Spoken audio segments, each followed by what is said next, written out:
아이들이 자랄수록 사실 부모 역할은 좀 달라져요. 그러니까 순종에 대한 것도 마찬가지예요. 한 3살에서 5살 그때는 부모님이 말씀하시면 이게 무조건 순종하는 거를 가르쳐 줘야 돼. 그때는 고집을 꺾어야 되는 게 맞아요. 근데 그 이후 시간에는 조금 같이 싸워줘야 되는 그런 시기라고 할 수 있어요. 그래서 조금 그때는 약간 훈육하는 방법이 좀 더 달라져야 되고, 매를 대는 것도 초3 이후로는 저는 하지 않는 게 좋다고 생각하거든요. 지금 같은 경우는.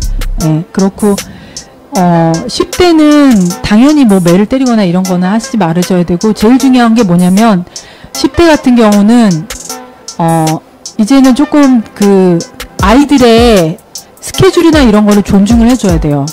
어떤 거를 부모가 바꾸려고 할 때 사전에 말해주지 않고 부모님 마음대로 바꾸는 거 있잖아요.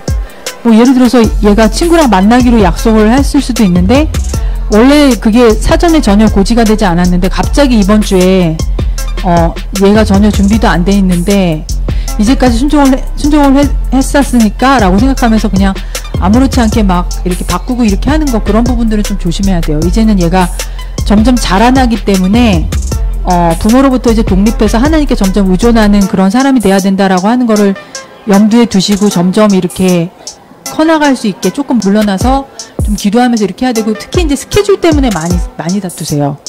그러니까 10대 아이들 같은 경우는. 그러니까 어떤 스케줄이 있으면, 가족 간의 스케줄이 있으면 뭔가 예를 들어서 뭐 달력이라고 해야 되나 뭐 그런 것들 스케줄 표 같은 거를 만들어서 그날 뭐가 있다, 가족 공통의 스케줄이 언제 있다라고 하는 게 적어도 사전에 며칠이라도 전에 아이한테 꼭 얘기를 해서 이때 이거 할 건데 괜찮니라고 물어봐 줘야 돼요.